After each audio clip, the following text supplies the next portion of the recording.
What's the most F up thing you've seen at work? I once provided care for a man with dementia that often led to him being paranoid. His brother, an ex-police officer, was stealing from him.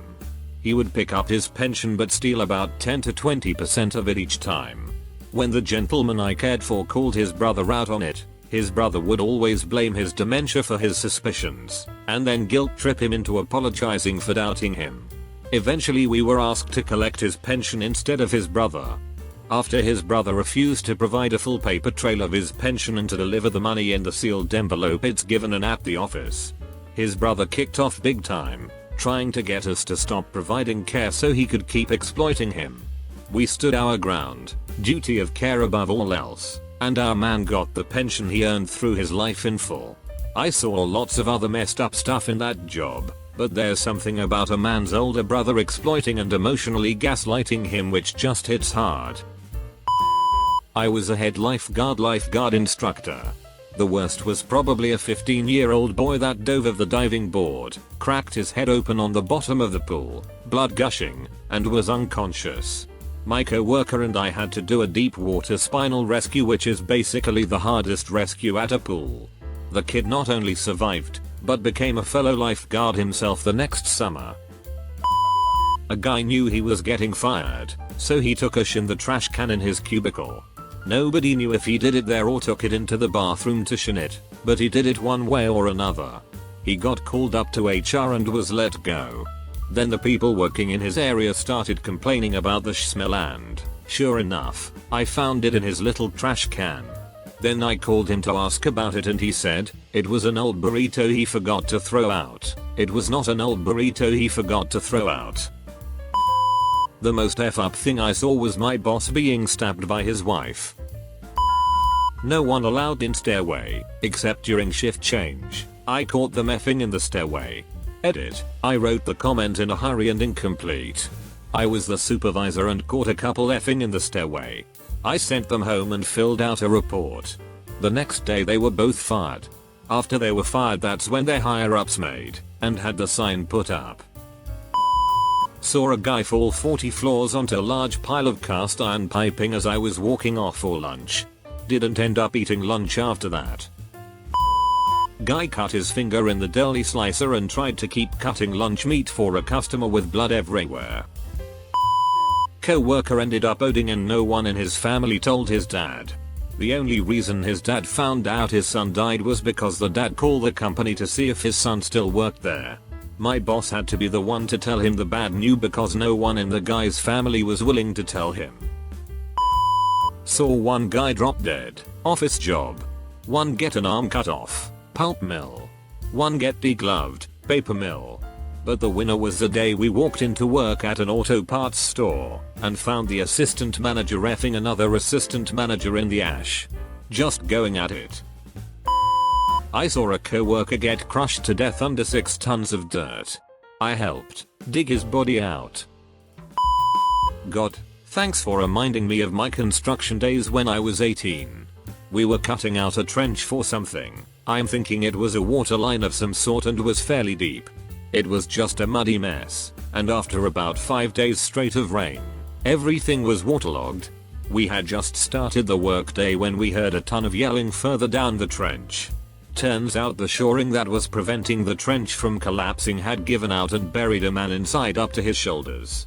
Luckily, he survived but wasn't in a great state, had broken most of his ribs, and both his legs from the weight of the ground hitting him. The worst part was that while we were digging him out, just how serene he was. The guy had fully accepted that he was going to die. 2 things. Pulled up to work. Dude runs out of the store and is immediately shot by a dude behind me. He was stealing and the other guy just shot him. I called out that day. I was the only guy on the front end, and a dude had went into the bathroom like 50 minutes ago. So they sent me to check, found him slumped over dead. He OD'd and died in our effing bathroom. I went home after that. I used to work with special needs kids, ages 3-7. And one of them came up to me on a Monday morning and told me her dad died over the weekend, then skipped off to go play with the rest of the group. I learned later that day that he had overdosed on heroin, and I'm assuming she hadn't fully understood what being dead meant, and that she thought she might see him again. A guy losing a finger because he tried moving an industrial strength fan without turning it off first, and his finger slipped through the grate. Thankfully I didn't see it, but I worked with a guy who got part of his finger taken off by an industrial mill. People were supposed to turn it off before cleaning it, but we're taking about a company that didn't even have a safety shower or eye wash station in the lab. Safety protocol were not generally followed. Seriously, I don't know how more people didn't get injured at that place. It's a matter of time. They sent him to the lab area I worked in while his nubbin healed enough for him to go back to manual labor.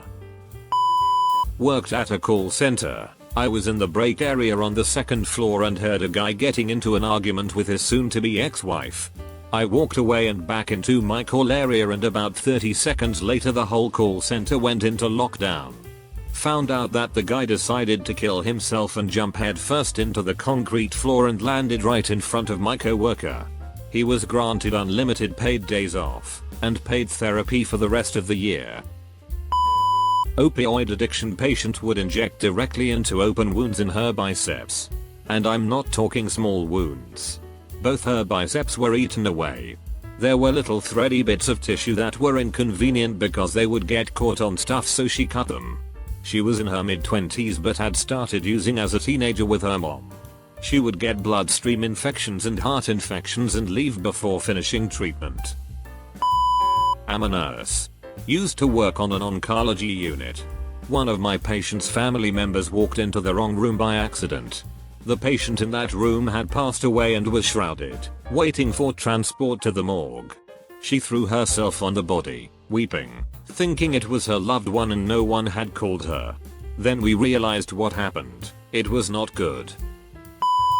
Craned an old grain bin that was cemented into the concrete slab it was on. The bird shit, feathers and carcasses made a firm floor about 2 feet deep. Inside were about 15 pigeons who looked like they never seen the light of day. Some were too F up to fly, or too young.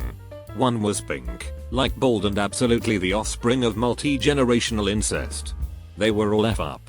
They couldn't get out because the only place to escape was the cap at the top, which is impossible for a bird to fly vertically through without messing up their flight on the roof sheets. I'm guessing they survived off of the grain left inside it, and cannibalizing the dead. Most farmers in my experience air out the bins and leave ways for birds to escape before we show up to do work. But that was probably the nastiest farmyard I've been in. There were 7 other bins just like it in a row. A guy at my old job got fired and asked if he could sit in my truck while he waited for a ride. I said yes because we were work friends. Well, his ride showed up and was waiting for him for like 15 minutes. So I went to my truck to see what he was doing. I opened the door to see him passed out with a needle in his arm. He came to and was very ashamed that he was shooting up in my truck. I honestly just felt bad for him. He was previously a recovering addict, but relapse got the better of him. I hope he's doing better now. Edit. Other than that, saw a guy blow himself up and watched his head fly over my helicopter. Both were pretty crazy, I guess. Not really a close co-worker, but after pulling 100+ hours in investment banking, one of the associates collapsed at an airport due to dehydration and fatigue. That was the day I knew I had to leave, lol. Edit. Sorry, I was typing on my phone and forgot to highlight 100+ hours a week. I highlighted somewhere below, but the associate was working on 3 live transactions because of record number of associates quitting. Geez, I wonder why. And he was promised a promotion and a big bonus, great reviews if he was able to pull this off. That being said, my experience was quite similar. In my first year as an analyst, I remember I had pulled 80-90 hour work weeks for like 2 weeks to close a live transaction. I remember we all went out for work drinks on a Friday, the deal closed, and I got so drunk because of sleep deprivation and not eating properly. My mom called me while on my Uber back home and I bursted out crying uncontrollably because it was just so hard. I was halfway across the country living with no friends or support system and I was just exhausted. To those who are curious, investment bankers in M&A are basically real estate brokers but for selling businesses, or parts of the business for equity raises. This requires intensive financial modeling to show potential buyers investors what the company might be worth in 3-5 years, and as analysts associates you are also working on bulk of the marketing reports, commonly called the Kim Confidential Information Memorandum, which can be 75-100 plus pages. The work itself isn't rocket science, but as a junior you have no control of when your seniors will give you work. If your director or VP calls you at 2 AM to update something for a 9 AM presentation, you have to stop whatever you're doing to get it done. Guy get crushed and killed by machinery he was working on while on a scissor lift. Also saw some guys test the fire system by piling a bunch of trash on the floor of a loading area, dousing it with lighter fluid and igniting it. Turns out it worked. I was in the Navy as a weapons system guy and part of my training was working with an older missile system. So naturally I break out the manuals. We have to move and handle these things, so I want to know the environment they can handle. First page says they tested the danger of explosion by shooting it with a 50 caliber rifle and then dropping it from a crane at 100 feet, then dousing it in jet fuel and lighting it on fire. My first reaction was, damn, these things are safe. My second reaction is, holy hell, who was in charge of testing these things? The gang from It's Always Sunny in Philadelphia? Worked with a guy at a retail store. He came in one day with one red eye and the other normal, so I asked if he was okay. He said yes and said his pet rabbit scratched him while he was playing with it. I didn't think anything of it until about 3 days later when he got arrested, charged with the murder of a pregnant woman and her fetus. He partly dismembered her body to try to hide his tracks, and when he realized that wouldn't work, he then burned her house down with her body inside. That's when I realized that those scratches were really from her fighting for her life. His name is Matthew Brush, and as far as I know, he's still in prison. I worked at a company of about 28 people where 1. Partner number 1 died in our largest client's corporate jet crash. 2. 10 months later, partner number 2 and president was caught by his wife canoodling an account executive, checked into a hotel with a pint of Rocky Road ice cream, a bottle of champagne, and a snub-nosed .38 and did the predictable thing. In truth, it was one of 4 different affairs in an office of 28 people. That meant more than one person and every 3 was banging one another. By the way, I wasn't one of them. 3. Partner number 3 came out of 6 months of rehab to take over the helm of the shop. True to form for people who go through rehab, he thought everybody should go through a 12-step program. So he bussed us all up to a mountaintop in the middle of January to talk about our feelings and do trust exercises for. After that, he started firing employees who had manned their posts while he was in rehab. I wasn't one of them, but I certainly didn't trust him with my career. All in a 2-year period. A guy cut his forearm open with a paint chip from the wall and then played with his tendons like they were guitar strings. Meanwhile, blood was spraying all over the cell. I'm a corrections officer. It's November right before Christmas 2011, and CEO told me, CTO, to fire a guy so we could make our bonuses for the year. I replied, his wife is dying of cancer and has 2 months at most to live and he has kids. Just fire me and you'll make your bonus. Without so much as a blink he said, well, what would you do? I said, I can defer some equipment purchases to the next year and that will cover the $30K-ish you are looking for. He said, great, do that. He literally didn't care about another human being who was at the lowest of their lows. I'll never forget that, and F you rich. Airline pilot. Watched a guy die in the Nashville terminal once. Gate C10. He keeled over in his chair waiting for boarding. EMS was there almost immediately. They did CPR on him for a good 15 minutes, way past when everyone knew he'd passed. The part that's haunting was watching it click for his wife that he was gone. Her reaction, I'll never forget that. I worked at one of the busiest Walmarts in the country during spring break for 6 years. I wouldn't even know where to begin. I guess the drunk lady leaving the bathroom with her pants around her ankles, while actively shitting as she walked across the front of the building, and back outside into the wild. None of the workers wanted to deal with it, so they parked a shopping cart over each turd until the cleaning crew came in. Once saw someone step into a bucket of hot fryer oil. It got into their shoes and everything. Was so bad that when they took the shoe off it peeled off skin with it. The person had second and I believe third degree burns. He never came back, but I saw the pictures and it was horrific. Worked in search and rescue almost 10 years ago. We entered a building in an area that had been recently shelled quite heavily and it was in rough shape. The apartments on the lower levels had been completely shredded, and while the upstairs apartments looked okay on the inside, there were huge cracks in the walls and floors of the building and everything you touched or stepped on erupted in a cloud of dust. Power was out, plumbing was shot to shit with leaks all over the place, the people inside needed relocating somewhere safe. We could hear screaming from I think the third floor, but as we moved upwards it was getting fainter and fainter, gradually reducing into a kind of wailing sobbing sound. We eventually find the apartment it's coming from, and on the other side of the door is a kid maybe 6-7 years old crouched under a table, hands over his ears, and there is blood everywhere. It's on the floors, all over the tabletop, there's arcs of it spattered up the walls. We had no idea what to expect. Then we went around the corner into the kitchen and found the mother. She was slumped on the floor still weakly sobbing with both of her hands amputated on the floor next to her. She was trying to clutch her bleeding stumps in some bed sheets and an old towel. Her injuries were nothing to do with direct exposure to the conflict. Her husband had allegedly caught her with evidence of infidelity, severed both of her hands in rage, and then fled the scene. He had been radicalized into local extremist groups, and as soon as the situation in the city turned truly ugly, he left her there to die. I hope he got worse than she did, in the end. I was a cashier at McDonald's for a few months in HS. One night when I was working, two guys got into a fight in the parking lot and one dude pulled out a gun and shot the other dude. He lived. Used to work at a regional coffee shop in the Midwest. I won't say which, and it's definitely not Scooter's Coffee on 929 Walnut Street in Kansas City, MO.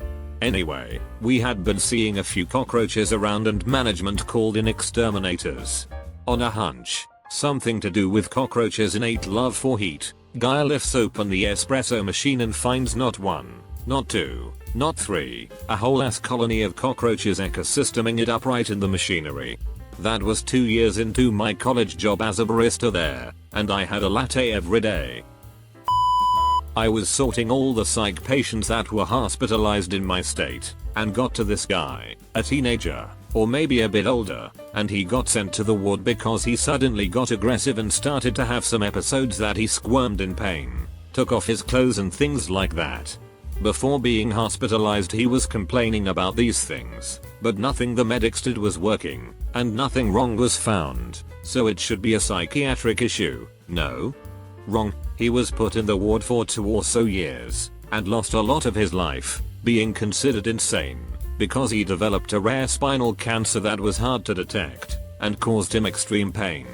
Really F up. I don't remember what happened to him afterward, but I'm not really optimistic that it had a happy ending.